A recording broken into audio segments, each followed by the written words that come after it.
Hey guys, it's me, EODGamer here, and in this video, we're going to be talking about Sparkle's build guide. And for those of you who are suffering from PTSD from farming for Runmay's gear or heard about how bad it was to get the break effect thresholds, rotations, energy restorations, I have great news for you.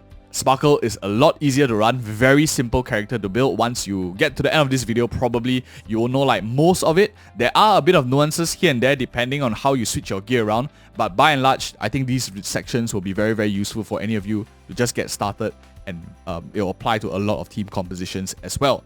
Now, the funny thing about Sparkle is the harder thing actually comes from deciding which set to use rather than which main stat to use.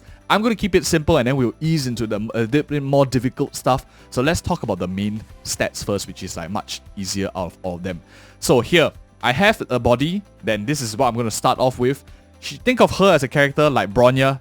They are very similar in a lot of sense. Of course, there are many different things about both of them, but just to put into perspective, the build that you're going to go for Sparkle is going to be very similar to Bronya for the most part. Crit damage is going to be ideal for her because this crit damage is then passed on to the rest of your team. She buffs based on her crit rate, so the more crit rate that Sparkle has, the more she transfers over to your team. That's why body is very clear. You want to go for crit damage. For the feat, there's not really like much options for support characters. Speed here is great because not only does it give her more turns and more energy restoration, but she means she also can be even more skill point generating for your entire team. She is a net positive skill point generator. I'll explain that in a bit when we talk about the sets to use. But now, those two are probably the easiest out of all of them. The next one I want to talk about is, of course, the Planisphere. Let's use the first one that I see here just for elaboration. Out of all of them, I think the stat that matters the most, you can go two ways. Firstly, she's probably not going to have a lot of damage even though she's like super high in crit damage, meaning that you can go and build her a little bit for sustain. I would suggest going for HP or defense just to make her a bit more chunkier. Whichever you have more crit damage subs in and whichever you have more like speed subs in, I would recommend you go for that. The reason is, even if you build her for quantum damage bonus, she might not have the crit rate to actually crit. She might probably be using her skill most of the time. Unlike Bronya, she doesn't have a guaranteed crit. So building the damage on her is totally wasted. I would suggest you go for HP, defense, just to make sure she's alive, chunkier. That would be my honest recommendation. That is for the Planisphere. And the Link Rope is where it gets pretty tricky, and we are easing into a little bit more trickier part. There are many things that you can run. There is also a few thought options. I will recommend you stick to energy restoration rate just simply because you want your burst up quicker. But there are arguments that, especially if you are looking for already to run a 3-turn rotation, this additional 19% that you get is not going to make it much faster to like a 2-turn rotation unless you're lucky and you get attacked or she defeats a target and stuff like that. So you could argue that break effect in some team compositions might be still useful, or HP and defense might actually give you quite a bit of value.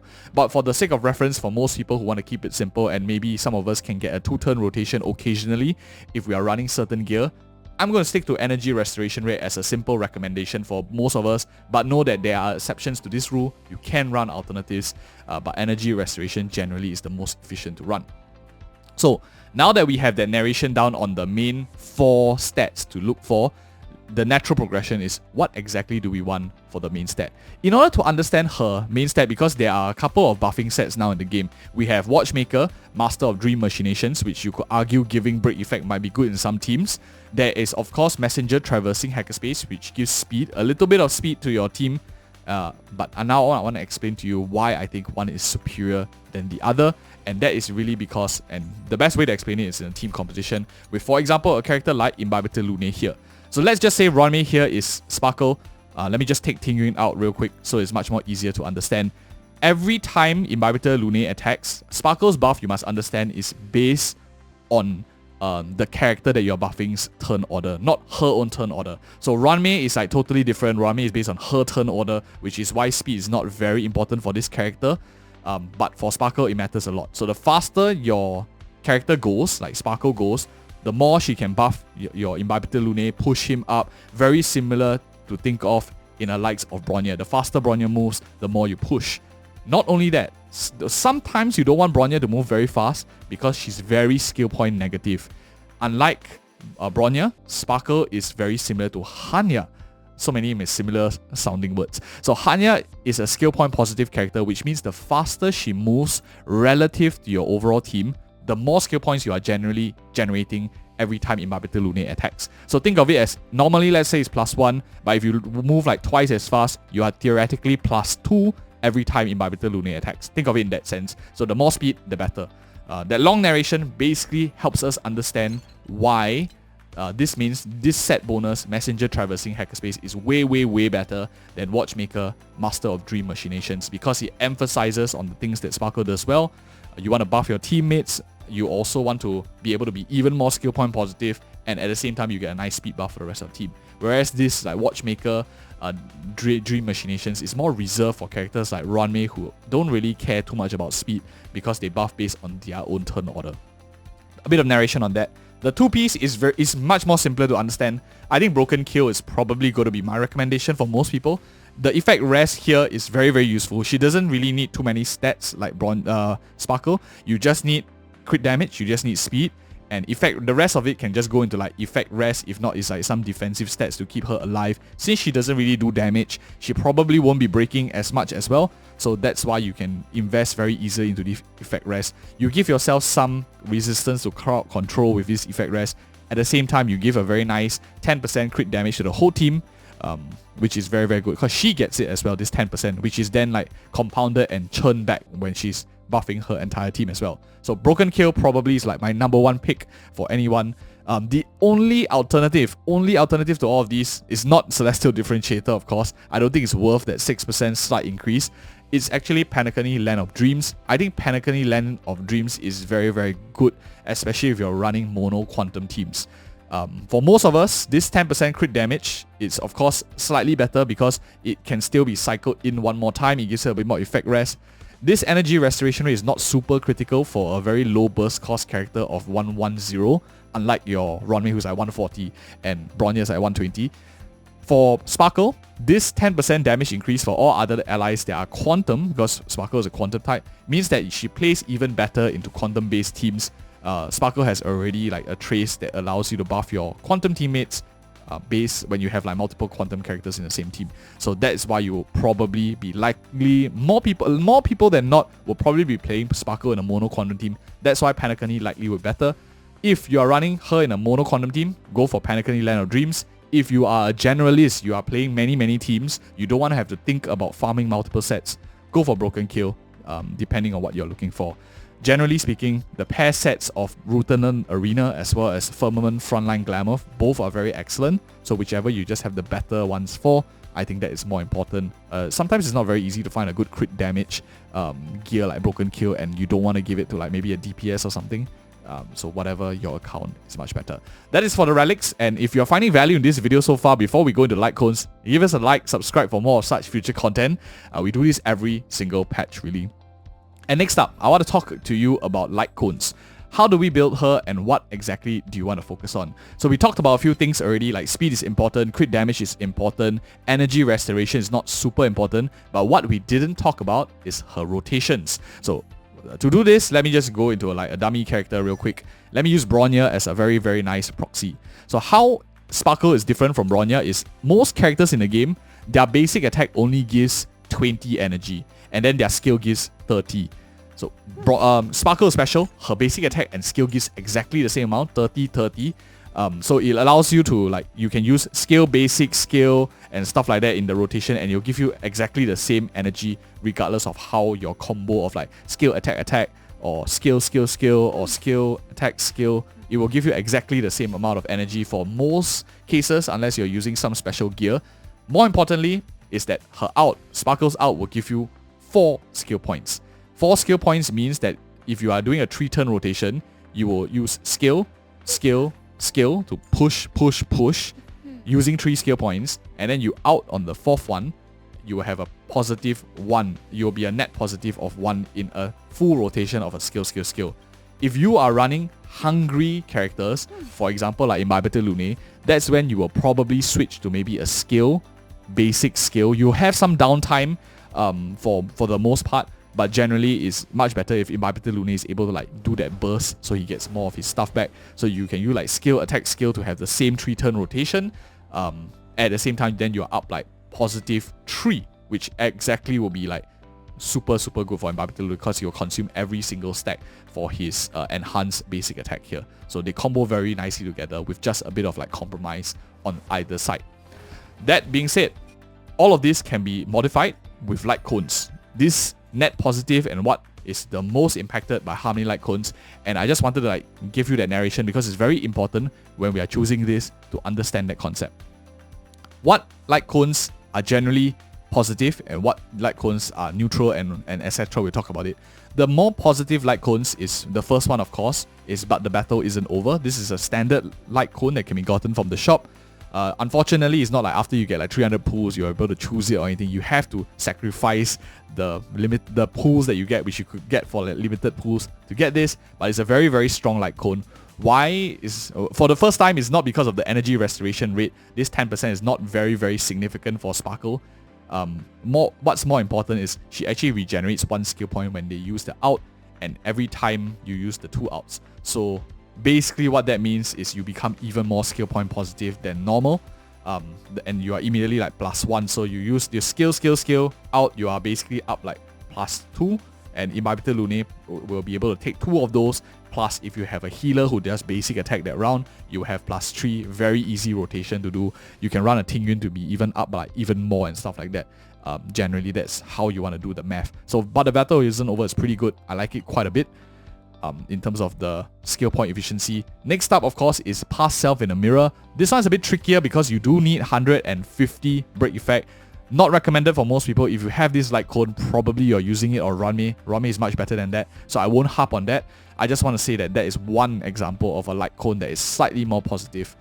The reason why Lightcones like Memories of the Past and Lightcones like Mashing Cogs don't matter here compared to Ranmei is because it's very difficult to hit a 2-turn rotation without exterior influence. For example, you have like Funnelers and whatnot. If you have Funnelers and stuff, you will want to consider any of these like Memories of the Past for this additional energy. You want to consider Mashing Cogs for a bit extra energy as well. If you are lucky you attack or get hit, Sparkle doesn't really like to attack, so this is not as easy to proc as you might think. For example, like a Ranmei rotation. Memories of the Past is maybe a little bit easier, but still you need to attack, so not very friendly as well. In general, you will require energy to come from outside sources. That's why I don't really recommend these two. Other than that, more neutral ones where you don't modify your skill points in terms of how you do is Planetary Rendezvous. Planetary Rendezvous is great. In Quantum Teams, you buff everything, plays in the line of what Sparkle does. You slap on the Panacani Land of Dreams relic set that we talked about, you get even more quantum damage bonus. So this is not bad, especially if you're running in a mono quantum team.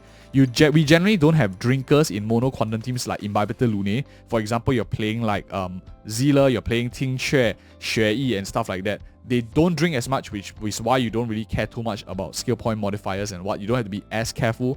Planetary Rendezvous is fantastic. It's a 4-star Lightcone as well. Other than that, you have Lightcones like Dance.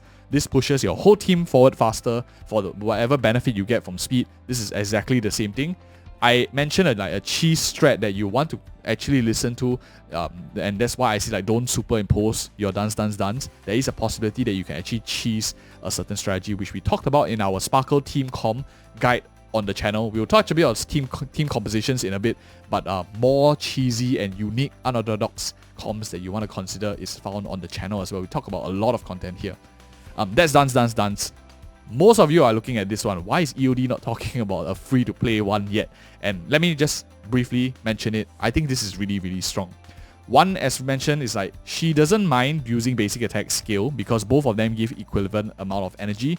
You might lose the downtime in the out for like a while, but then again, once you use a basic attack once, you're very quick. You will give like this damage buff at like Super Imposition 5. It's free to play, so everyone can get here. You give like 20% damage buff to attack skill ultimate for your whole team. Sparkle likes using all 3, and she gets them very quickly as well. Only takes effect for the most recent type of ability the wearer used and cannot be stacked. This means she only gives like to the last one that is being used. Sparkle can do that very well. You can choose when you want to cast it, so I think this is not bad. Maybe an auto is a bit finicky, but if you're a free-to-play player, you don't have any other options, you want to use this 4-star Lightcone versus the 3 stars, especially if you don't have good 4 stars. Unlike other characters, Harmony characters, Sparkle is probably a character that cares less about the light cone compared to the other characters in the game like Bronya, Tingyun and whatnot. Runmei, who rely a lot more on certain stat ratios. So you can technically give like your second tier to a Sparkle and she will still pop off really well. A Battle Pass Light Cone, so going from free now to like a paid one. We have Carve the Moon, Weave the Clouds here. When you use this one, you get a random effect, attack, crit damage, or energy regeneration rate. They are all fantastic. You generally will be playing into teams, for example, Imbibitor Lunae, who scales with attack. All quantum characters currently that are DPS categories are all scaling with attack as well. Crit damage benefits all of them. You most likely won't be playing her into a DOT team. Like Sparkle won't be playing a DOT team. So all three works very well. The buffs that is provided for your overall team benefit. So I like this light cone a lot. Carve the Moon, Weave the Clouds. Clouds probably one of the better ones for her, but unfortunately you have to spend money. I don't think you need to spend money, so don't feel pressured by doing it or whatever not. Next, of course, is Past and Future. When wearer uses their skill, allies take action, increasing damage. Intuitively, this might sound very good because it's like a Bronya-like kind of light cone. You are technically pushing your character up. But note that for Sparkle, it's only 50%. It's just halfway. So if you don't time it right, this could actually be like kind of useless. Although she does use a lot of skill, she gets a lot of value. I think that you are much better off running, for example, like Planetary Rendezvous or Dreamville Adventure for the most part. Especially if you have this like at S1. This is like a 16% increased damage for one turn only. Not very massive compared to if you are using a skill like Imbibitor Lunae's Enhanced skill. You press skill from Sparkle, you push your character up. They get this 20% damage buff anyway, which is like way more. And then Imbibitor Lunae uses his Enhanced skill, which is super synergetic, right? Skill and then another skill, so you get this full buff that you have from this Dreamlight Adventure. So a lot of different combinations that we touched on, a lot of things that you can do. Now the next point that some of you might be asking is, why do I not talk about the limited light cone that of Sparkle? Obviously, it's probably going to be the best in slot for her. If you are interested in the thought specifically for that, because this video is giving you like options, you probably know it's already the best in slot. But check out the video that we have on her signature light cone if you care about that. For her signature light cone, you're thinking whether to pull it or not. Now, I just want to use the remaining time to talk about team compositions. We'll talk about the most popular one because that's addressing the most people. And that will be an Imbibitor Lunae team compositions. So let's say I am playing, for example, Imbibitor Lunae team. He uses a lot of skill points. What Sparkle does, and let me just use Runmei as a proxy here. You can put Sparkle here. She'll be +1 if you skill Imbibitor Lunae all the way. You can run the same teams that you're running. For example, a character like Tingyun here in a same comp. She's also generally positive in terms of her skill points to give him even more. And if you run like literally any sustained character that is net positive, and most of them are, I don't think we have a net negative sustained character. Maybe Gallagher in future. But for now, let's just say we put in the links here, who draws aggro to like Imbibitor Lunae with like some aggro draw. So in this case, you have like positive, fantastic team to generate tons of skill points for your Imbibitor Lunae already. And you have Sparkle who's like continuously pushing him up. The team that I think is very interesting, and you guys might want to be interested in checking out our next video, of course, is when you have a free-to-play team, because you can have a mono quantum team with Xue. You can have a mono quantum team with, for example, a character like, where is my Qingxue? Here, this Qingxue over here, and for example, Sparkle and Lynx, mono quantum, free-to-play. These two are free to play. Sherry, maybe you need to be lucky, but eventually you will get her since she's a 4-star, as long as you pull on the banners. This team is very fun, and of course, if you want to even play a double push strat, Bronya as well as Sparkle, super interesting, especially when we talk about our cheese strat with Dance. Check out this video, super recommended for more details in many various team compositions. And if you guys found this video helpful, like, subscribe for more such future content, and see you in the next one.